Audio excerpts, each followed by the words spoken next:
അപ്പോൾ സഞ്ജുവിൻ്റെ വിജയ കുതിപ്പേകുന്ന ഇന്നിങ്സുകൾ ഒഴിച്ചു നിർത്തിയാൽ ചെന്നൈയുടെ വിജയങ്ങൾക്ക് വലിയ രീതിയിൽ തന്നെ അവരുടെ ഓപ്പണിംഗ് സഖ്യത്തിൻ്റെ പരാജയം വലിയ രീതിയിൽ അവരെ ബാധിക്കുന്നുണ്ട്. നമുക്കറിയാം ഈ സീസണിൽ ഒരു 50 റൺസ് പാർട്ട്ണർഷിപ്പ് ഈ 8 മത്സരങ്ങൾ കളിച്ചിട്ട് പോലും ചെന്നൈ ഓപ്പണേഴ്സിന് നേടാൻ കഴിഞ്ഞിട്ടില്ല.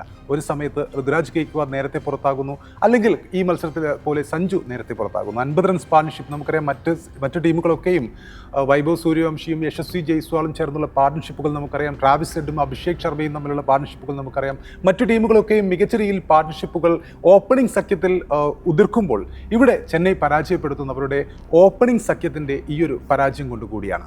അതിനൊപ്പം ഏറ്റവും പ്രധാനപ്പെട്ട കാര്യം മഹേന്ദ്ര സിംഗ് ധോണി ടീമിൽ ഇറങ്ങുമോ ഇല്ലയോ എന്നുള്ള സംശയങ്ങൾ.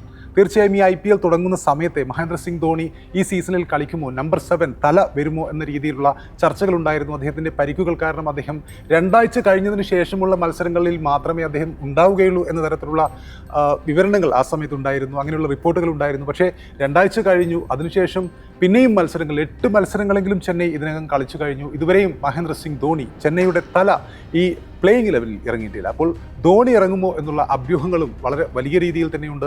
ഇനി ധോണി വരികയാണെങ്കിലാവും ഒരുപക്ഷെ ചെന്നൈക്ക് വിജയവഴിയിലേക്ക് എത്തുക എന്നും ആളുകൾ പറഞ്ഞു തുടങ്ങിയിട്ടുണ്ട്. കാരണം ധോണി എപ്പോഴും ഒരു ബോളേഴ്സ് ക്യാപ്റ്റനായിരുന്നു. ബോളർമാർക്ക് ധോണി വിക്കറ്റിന് പുറകിലുള്ളപ്പോൾ കുറച്ചുകൂടി ആത്മവിശ്വാസത്തോടെ പന്തെറിയാൻ സാധിക്കുന്ന ഒരു ഘട്ടമുണ്ട്. അപ്പോൾ ധോണി എന്ന് വരും എന്നുള്ളതാണ് ഇനി ചെന്നൈ നേരിടാൻ പോകുന്ന ഏറ്റവും പ്രധാനപ്പെട്ട ചോദ്യം. ധോണിക്ക് വരാനുള്ള എല്ലാ സമയവും ഇപ്പോൾ ഈ 8 മത്സരങ്ങൾക്ക് ശേഷവും ചെന്നൈ വേണ്ടത്ര നല്ല രീതിയിൽ വിജയവഴിയിലേക്ക് എത്തിയില്ല എന്നതിനാൽ തന്നെ ധോണിക്ക് വരാനുള്ള സമയമായി എന്നുള്ളതാണ് ഏറ്റവും പ്രധാനപ്പെട്ട കാര്യം. അപ്പോൾ ചെന്നൈയെ സംബന്ധിച്ചിടത്തോളം ഋതുരാജ് നല്ല ഇന്നിങ്സ് കാഴ്ചവെച്ചെങ്കിലും അദ്ദേഹത്തിൻ്റെ മെല്ലെപ്പോക്ക് ഒരു ഘട്ടത്തിൽ ചെന്നൈയെ പിന്നോട്ട് അടിച്ചിട്ടുണ്ട്.